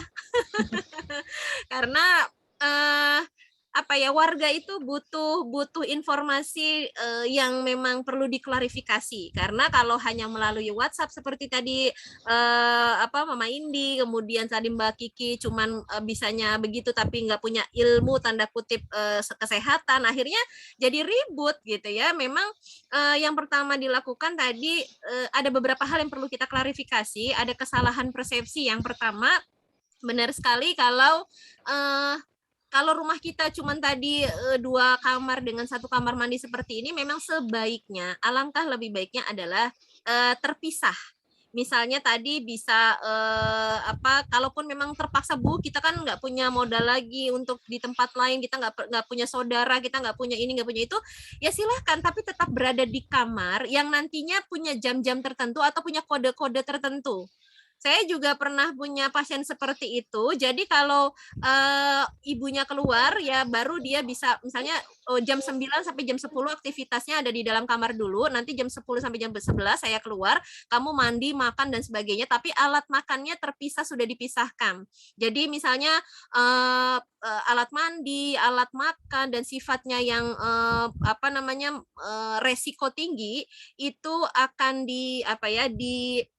pisahkan lah gitu. Jadi untuk sementara ini, jadi untuk mencucinya dan sebagainya juga terpisahkan. Jadi memang kalau yang paling baik ketika memang situasinya seperti itu adalah kita buat jadwal. Saya pernah melakukan begitu dan itu efektif lah, lumayan lah lebih efektif seperti itu. Karena kan mau gimana lagi ya, kita nggak punya kerabat, kita nggak punya tempat untuk menampung hal-hal yang seperti itu. Mau dipaksain bikin rumah 2 tingkat dulu nggak bisa kan gitu ya. Jadi ya seperti itu. Jadi ada kayak ngetok pintu, udah artinya saya keluar gitu. Jadi melalui WhatsApp, melalui handphone, jadi melalui video call. Jadi memang begitu caranya dan tidak beraktivitas di luar rumah sebenarnya. Tetapi jika dalam kondisinya sudah misalnya dia jangan hari ketiga lah ya. Misalnya dia sudah 7 hari baru dia bisa beraktivitas di luar rumah dengan menggunakan masker dan face shield dan handscoon. Sebenarnya itu yang benar untuk pasiennya ya. Untuk pasiennya ini, handscoon itu sarung tangan. Jadi sarung tangan, kemudian face shield sama maskernya double. Jadi itu yang penting. Bu, terus berjemurnya untuk apa? Kan mukanya semuanya ditutupin dan sebagainya. Sebenarnya berjemur itu adalah pilihan kedua. Pilihan pertama kalau dia tidak mumpuni tempatnya, jangan memaksakan juga. Akhirnya orang mau keluar rumah yang sehat, iya ada dia gitu ya. Jadi gimana ya gitu ya. Jadi agak gimana akhirnya. Yang paling benar adalah mengkonsumsi vitamin D. Vitamin D itu pengganti matahari. Mau Mbak Kiki berjemur sampai jam 9 pagi pun, ketika usus Mbak Kiki bermasalah, vitamin D tidak akan diserap oleh tubuh dan dibaca oleh tubuh kita. Itu sebenarnya secara teori ya. Kenapa kita harus berjemur? Berjemur itu adalah memanfaatkan sinar matahari di dalam tubuh kita, kemudian diserap oleh tubuh kita, diganti dengan tubuh kita menjadi vitamin D. Tapi kalau kita tidak bisa berjemur di matahari, kita menggantinya dengan vitamin D saja. Selain itu, gunanya matahari itu adalah membunuh virus. Jadi virus itu mati di bawah sinar matahari, tetapi kan efektivitasnya sekitar 50%. Sehingga kalau mengkhawatirkan warga, sebaiknya dia berjemurnya di hari ke-7, hari ke-8 gitu ya. Jangan hari ke-3 udah berjemur. Orang juga akan negatif thinking karena nggak tahu caranya, apalagi berjemur bersama keluarga, apalagi sambil menggendong anak, sambil berkomunikasi dengan tetangga, itu lebih kurang tepat menurut saya. Jadi kalau ada hal yang seperti itu memang perlu memanggil orang yang butuh, bahkan misalnya saya dipanggil untuk merawat pasien dengan COVID, saya pun akan berpikir ulang, saya tidak siap secara APD, misalnya di warga saya ada yang sakit seperti itu, saya tidak bisa menolong, saya harus panggil Satgas, karena saya tidak punya APD lengkap, saya tidak punya kapasitas untuk melakukan penyembuhan, gitu. Jadi seperti itu ya, memang Mbak Kiki warga 62 itu unik-unik gitu, jadi memang kita sajalah, kalau dia sudah dibilangin sekali, ya sudah, tinggal kembali ke diri kita saja yang merasa kita perlu membatasi diri seperti itu. Jadi buat kita yang sehat tetap menggunakan vitamin C, vitamin D. Ingat, vitamin C itu larut dalam air. Jadi kalau kita minum vitamin C, jenis apapun ya, yang mau Everse, mau yang tablet, apalagi yang suntik sekarang lagi tren itu, tetap mengkonsumsi air mineral 3000 cc dalam 1 hari. Karena dia larutnya dalam air, jadi harus kencing. Kalau vitamin D larutnya dalam lemak. Kalau kenapa pasien COVID harus berolahraga? Karena harus dipecah dalam lemak si vitamin D, harus olahraga. Biasanya kan nih Mbak Kiki nih minum vitamin E, tapi nggak olahraga, ya jadinya endut, gitu ya. Jadi sama pasien COVID tuh bisa jadi dia akan lebih sehat dari kita yang tidak mengkonsumsi vitamin D, karena bisa jadi cara konsumsinya salah. Jadi Begitu Mbak Kiki, paling tidak buat kita yang sedang sehat, kalau memang ada pasien yang tadi sulit untuk dikomunikasikan, ya kita agak mengalah sedikit saja dulu lah ya. Mungkin dia juga sedang penyempitan persepsi sehingga mau dia omongin apa aja ya begitu. Tapi kalau sudah dikasih tahu sekali, ya sudah cukup berarti, karena Mbak Kiki misalnya kapasitasnya sedikit, mungkin nanti bisa orang yang lebih tepat. Makanya harus mengikuti penyuluhan seperti ini supaya sama persepsi gitu. Tadinya kan saya mau luring ya, mau langsung, tapi karena kondisi PPKM juga jadi nggak bisa, sehingga mungkin ada yang di sini tidak punya Zoom, ada yang sedang kerja dan sebagainya, sehingga agak kurang efektif. Jadi mungkin buat Mbak Kiki yang mau berjemur dan sebagainya, lihat situasi dan kondisi sajalah begitu, tidak harus mungkin ketika ada pasien yang merasa dia sedang ingin berjemur, ya kita yang agak mengalah sedikit begitu. Gitu. Oke. Ya, Oke. Sudah terjawab ya Ibu ya. Jadi yang sehat yang ngalah ya Bu ya. Sehat terus ya Bu ya. Karena pasien sakit dan anggota keluarga yang sakit itu lebih sensitif daripada kita yang sehat. Iya. Masalahnya bukan saya nggak mau ngalah sih Bu ya. Bukan saya, ya udah sekalian berjemur, memang lebih butuh silahkan. Cuman masalahnya caranya bukan ya. jemur aja, bahkan mereka tuh jajan ke warung bolak-balik pun gitu. feel free. Bisa dilaporkan Bu Kiki.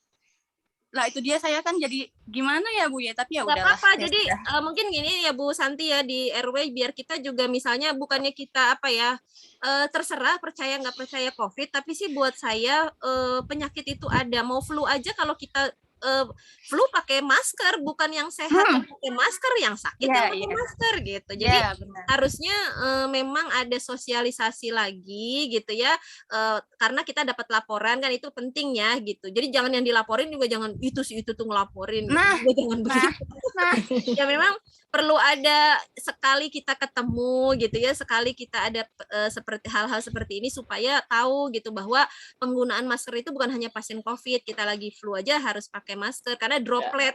Dengan Mbak Kiki ngomong jarak cuman begini aja, droplet tuh bisa langsung telan ketika imun kita sedang turun, ya seperti itu gitu. Ya sih, saya paham lah maksudnya. Mudah-mudahan ya Allah membukakan pintu hatinya, melunakkan pintu hatinya supaya mudah-mudahan Bu RW dengar ya. Mbak Kiki, Bu Zahra, Bu, terima kasih ya. Jadi, misalnya apabila ditemukan di dalam lingkungan kita, ya salah satunya kejadian seperti ini, ya mohon nanti bisa ngobrol langsung sama Bu RT-nya, mungkin nanti Bu RT-nya baru bicara sama saya, nanti kita temukan solusinya gimana. Jadi memang pasien-pasien yang terkonfirmasi biasanya memang cenderung sensitif ya, jadi harus pelan-pelan sih, dan mungkin ada juga kurang paham juga. Nah, di situ pentingnya kita meluruskan gitu ya. Jadi kita sebagai tetangganya ya, teman di sini harusnya kita merangkul juga gitu. Jadi misalnya tadi kan disebutkan bahwa apakah emangnya keluarganya tidak perlu dites swab atau tidak gitu ya. Tadi Mbak Kiki bicara seperti itu. Jadi misalnya kepala keluarga terkonfirmasi positif, terus keluarganya apakah perlu cek juga atau enggak gitu. Jadi sebenarnya kalau sebaiknya sih memang dicek ya Bu Zahra ya. Cuma kalau misalnya tidak ada tanda gejala sih nggak apa-apa, cukup dengan isolasi mandiri sekeluarga gitu. Isolasi mandiri sekeluarga. Jadi dibatasin keluarnya gitu ya. Terus keluar tetap protokol kesehatan itu tetap dipatuhin gitu. Jadi langsung isolasi mandiri. Kalaupun mau berjemur boleh, tapi tetap walaupun dia sudah dia kan kontak erat ya sama yang ini ya, sama si kepala keluarga misalnya, tetap pakai masker, tetap berjaga jarak. Jadi bukannya berarti saya sudah negatif tapi pas di luar berjemur tapi nggak pakai ini masker, nggak pakai nggak berjaga jarak. Nah itu salah. Jadi kita mungkin kalau misalnya menemukan hal seperti itu boleh ngomong sama Bu RT-nya, mungkin sama yang lebih berpengaruh lah di situ gitu. Jadi nanti bisa pelan-pelan dibicarakan gitu. Iya. Pokoknya benar ya, Bu. Memang saya ini sih Bu Zahra, saya anjurin pasien-pasien tetap berjemur di depan, tetap pakai masker, tetap berjaga jarak, karena kan kita tahu juga ya situasi kondisi di rumah juga kita nggak mungkin kalau misalnya tidak keluar gitu, tetap di luar terus menghirup udara pagi, menghirup uap gitu ya, tetap berpositif thinking, terus pokoknya berpikir positif aja, insya Allah cepat. Jangan ketemu pasiennya mau ke lapangan terus kita lari gara-gara ada dia ya. Nanti dianya tersinggung. Gitu. Oke. Ya, terima kasih Bu Santi. Ya, jadi memang Mbak Kiki perlu kalau tadi perlu pemeriksaan atau tidak tadi memang jika kepala keluarganya terkonfirmasi ya memang diperlukannya hasilnya tadi ya disilahkan gitu. Tapi intinya tanda kutip tahu diri ketika kita memang terkena secara positif. Jadi tahu dirinya adalah misalnya kita menginformasikan kepada anak-anak kita gitu ya bahwa kita di rumah dulu yuk mainnya gitu ya. Kemudian ketika memang harus keluar rumah ya tadi menggunakan masker, face shield atau sarung tangan gitu ya yang memang itu namanya tanda kutip tahu diri gitu. Dan mungkin tadi melaporkan saja ya Bu Santi nanti kalau Bu Santi nggak mempan, Bu RT-nya nggak mempan, Bu Santi nggak mempan, satgasnya nanti yang mempan ya gitu. Jadi bisa jadi karena memang ada satu perumahan itu kenanya. Jadi satgasnya harus turun karena dengan pendidikan kesehatan ini saya juga akan melaporkan gitu bahwa warga RW 19 ini sudah terpapar informasi tapi karena banyak yang belum hadir sehingga perlu ada dilakukan pertemuan lagi misalnya kan begitu. Oke, terima kasih Bu Santi. Ya, terima kasih ibu-ibu nih, ibu-ibu hebat semua ya, peduli terhadap lingkungan, peduli terhadap warganya. Ya, Bu Mbak Kiki itu dia salah satu aktivis lingkungan soalnya. Ah iya. Apa tukang gosip? Bu Zahra, kayaknya ada yang mau nanya lagi, Mas Ferry, boleh kalau ada yang mau ditanyakan, Mas Ferry, ini Galaxy A31 tadi. Oh iya, boleh, silahkan. Tanyakan Mas Ferry, boleh dibuka video dan suaranya. Galaxy A31 nih tadi saya lihat. Oh iya, mana nih? Mas Ferry. Sambil menunggu Pak Ferry ya, mungkin Bu Kiki ya, kita kasih reward ya, Bu Zara ya. Oh iya, boleh. Pulsa 50.000 nih buat Bu Kiki. Bu Kiki nanti ditunggu ya, nanti ditransfer langsung sama Bu Zahra. Iya. Terima kasih. Bukan nama Bu Febi ya. Silahkan tadi Pak Ferry ya Bu. Pada Pak Ferry, boleh mungkin kalau lewat langsung, mungkin susah, mungkin lewat ketikan saja di chat, silahkan. Bisa lewat chat, Pak Ferry. Sambil menunggu Pak Ferry, Bapak Ibu dimohon untuk mengisi link post testnya. Untuk link post testnya bisa diisi Bapak Ibu sambil menunggu. Absensi jangan lupa. Ya, ada mau ditanyakan lagi mungkin selain Pak Ferry, ini Pak Ferry belum ada. Mungkin ada lagi yang mau ditanya. Malu-malu. Ada Mbak Hafiz ya? Mau bertanya? Mau tanya Mbak Hafiz? Oh ya, silahkan. Jadi ini kan pengalaman, aduh suaranya gimana nih? Bisa udah terdengar. Sudah terdengar Ibu. Jadi ini kan pengalaman isolasi mandiri saya Bu Zara ya. Oke. Mungkin hari keberapa Ibu? Ini barusan tes hasilnya udah negatif barusan. Hari keberapa ini? Ini hari ke-12 kalau nggak salah. Oke, ya. Ya, jadi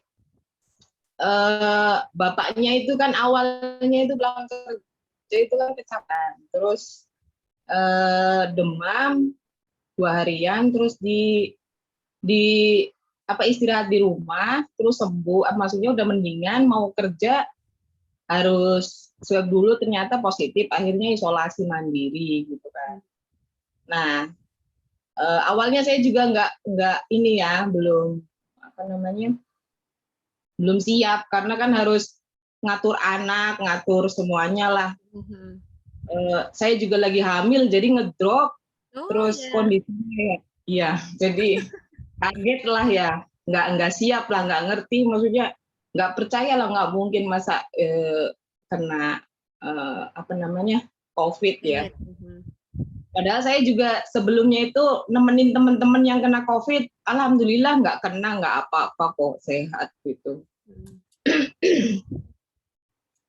Udah sekitar berapa hari saya ngomongin anak-anak, maksudnya di dalam aja gini-gini semuanya, tapi ya namanya anak-anak ternyata nangis pengen keluar itu.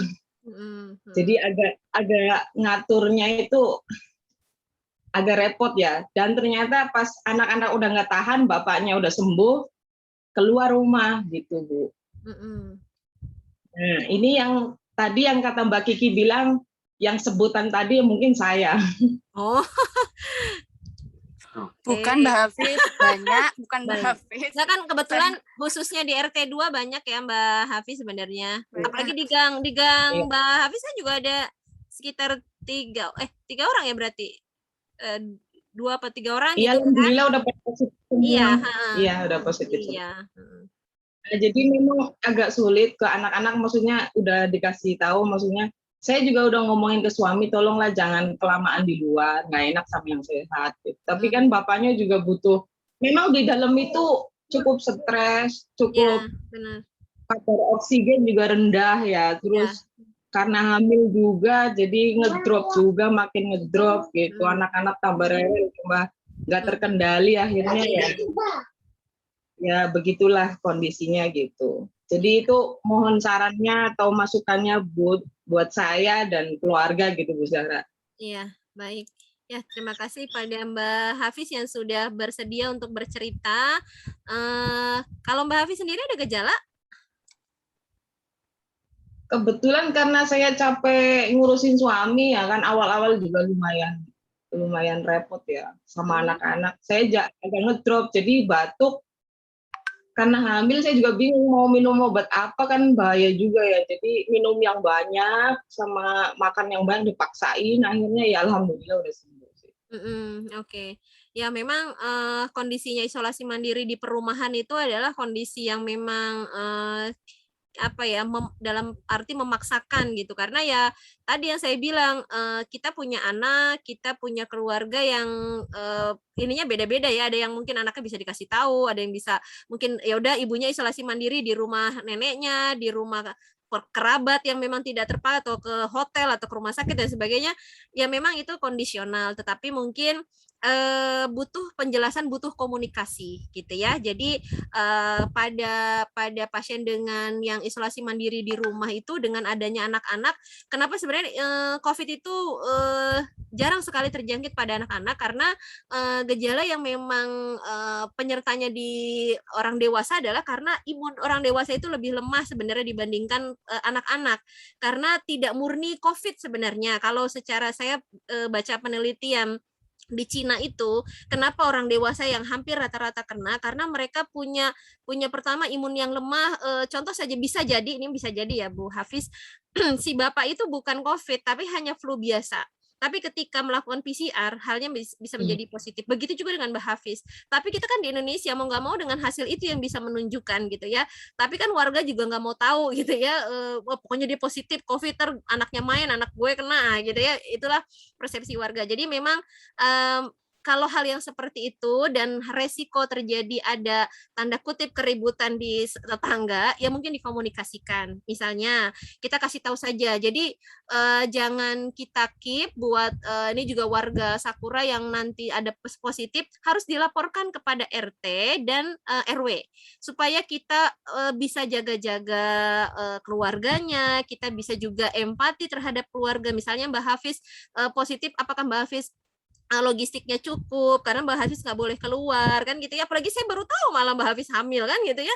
Kalau saya tahu kan mungkin saya kondisikan multivitamin gitu ya, terus kemudian kita bisa kondisikan keluarganya Mbak Hafiz, anak-anak logistiknya bagaimana gitu, misalnya seperti itu. Jadi buat harapan saya sih warga Sakura ini tidak ada yang di-keep supaya seperti itu. Kemudian jika memang ada kondisi yang tadi seperti Mbak Hafiz rasakan, keluarga harus main, anak-anak dan sebagainya, mungkin dikomunikasikan kepada RT dan nanti Bu RT-nya yang menyampaikan kepada warganya bahwa mohon maaf jika ada warga yang begini-begini, dia cuman pengen berjemur misalnya kan gitu ya.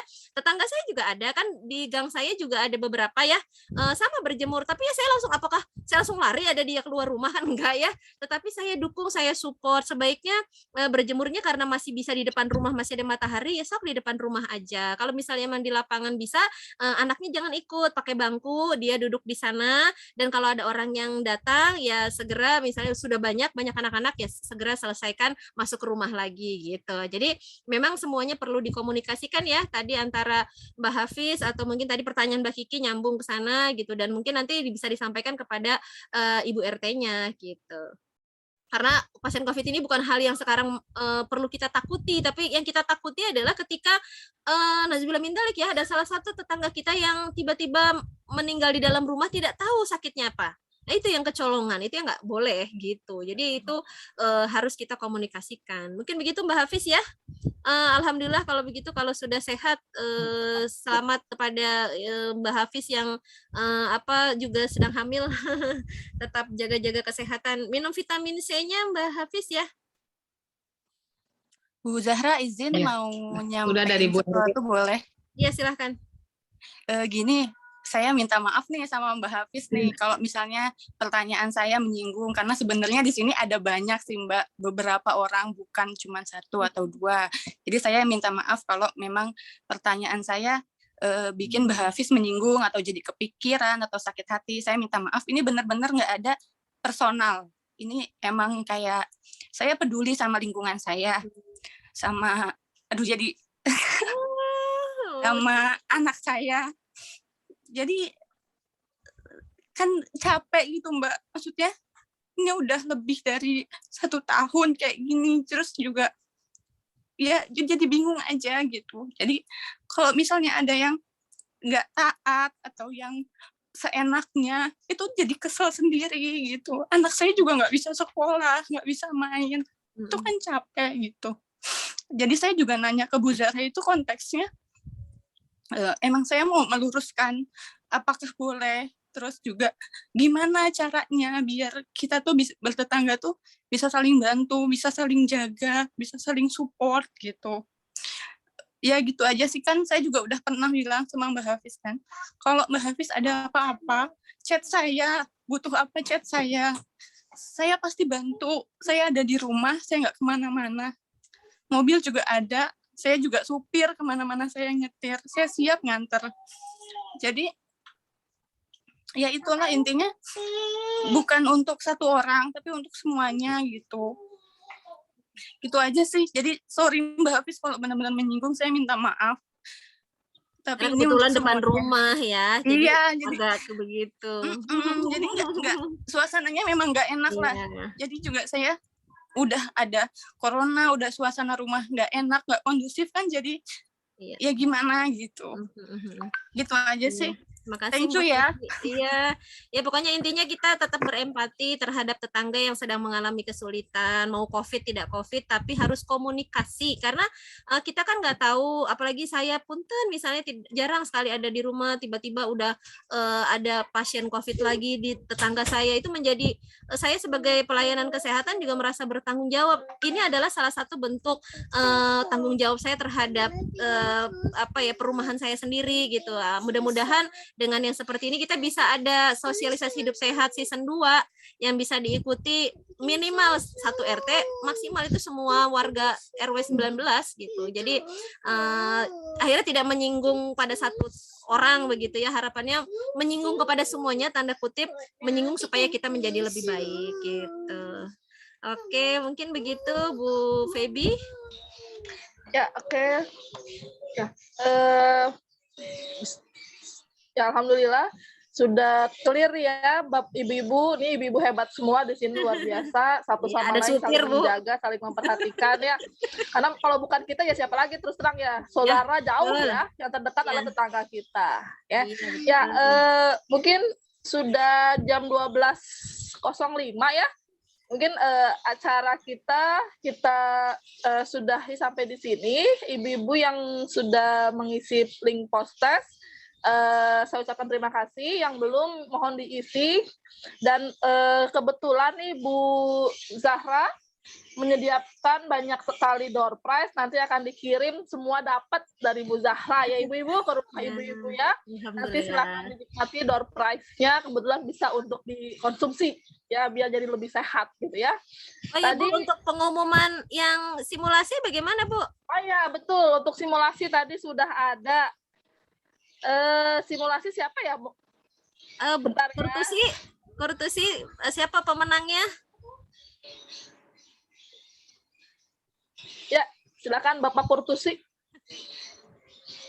Kayaknya Bapak paling ganteng ya. Nggak ada bapak-bapaknya lagi.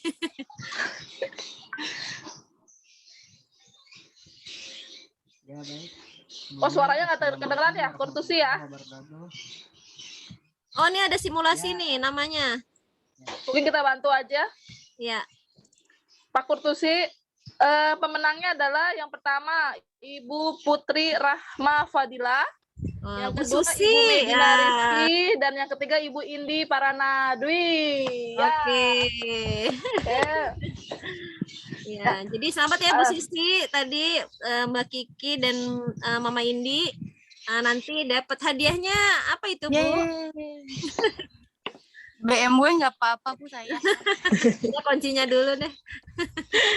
Ya, nanti ada hadiah dari para sponsor ini. Untuk hadiah utama ini Bu Zahra tadinya mau buat laki-laki yang bertanya, tapi yang bertanya nggak jadi laki-lakinya ya. Nggak apa-apa, buat perempuan lagi saja ya. Ya.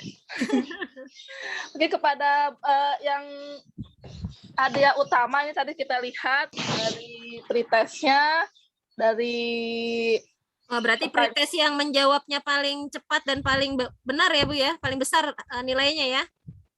Ya, betul. Oke, siapa nih yang paling nih?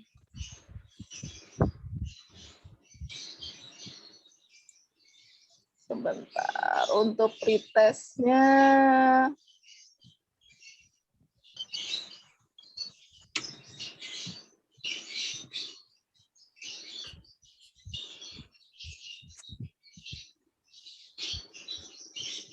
Satu orang apa dua orang nih, Bu? Satu orang ya? Satu orang. Zara ya. Ya. Ini akan mendapatkan buat pelindung kepala kalau kemana-mana biar aman. Menggunakan helm nih. Ya, akan mendapatkan helm. Oke. Siapa nih yang dapat helm? Sebentar, aduh ini kenapa jadi muter-muter ya Bu? Tadi ada yang dapat menjawab cepat. Dapat saya bantu lihat di spreadsheet Bu. Tadi ada dapat 90. Oke, oh ya guys, saya udah lihat nih, udah ada. Ya.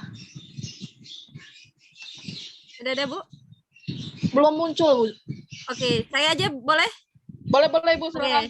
Ya, dilihat dari hasil nilai pretest ya Bu ya, berarti ya? Pretest. Nah, pretest itu yang pertama kali sebelum materi saya sampaikan, ternyata ini orangnya cepat menjawab dan juga nilainya 90. Wah, berarti hampir benar nih semuanya nih ya. Itu adalah Rizky Surya Pangestu. Ada nggak di sini namanya Rizky Surya Pangestu? Saya. Lagi ya, bisa nggak sih dia dikeluarin dari sini? Saya juga nggak tahu itu. Oke, karena yang menjawabnya sekalian sama motornya boleh loh. Ah iya, menyusul ya nanti season 2 nunggu sponsor. Jadi semuanya sebenarnya nilainya besar-besar juga ya Bu Feby ya, 90, 80. Tapi ternyata yang paling cepat, yang paling tanggap adalah Ibu Rizky ini gitu ya. Jadi Mbak Kiki ini paling cepat gercep dia kalau ada hadiahnya Bu. Ada hadiahnya, jangan dikasih tahu tadi ada hadiahnya. Selamat ya. Kiki yang sudah diborong nih ya. Dan nanti untuk para peserta yang tadi sudah mengisi pretest dan isi post-test, nanti juga akan ada kiriman hadiah spesial dari Ibu Zahra ya. Mungkin ditunggu nanti di rumah. ya akan ada kiriman. Oke, baik. Terima kasih atas kehadiran Bapak Ibu semua, sehat-sehat selalu. Semoga kita semua selalu dalam lindungan Allah Subhanahu wa taala. Amin. Sebelum acara saya tutup, ada baiknya kita membaca hamdalah. Alhamdulillahirabbil alamin. Sebelumnya kita foto bersama dulu ya. Oh ya, baik. Ibu Bapak mungkin boleh videonya, kameranya diaktifkan. Kita foto bersama dulu. Oh ya, nanti juga ibu-ibu akan saya share herba jamu ya. Mudah-mudahan bisa meningkatkan vitalitas. Ya. Silahkan. 1, 2, 3. Oke. Ya. Terima kasih Ibu Bapak telah hadir di acara webinar sosialisasi hidup sehat pada saat isolasi mandiri di era pandemi COVID-19.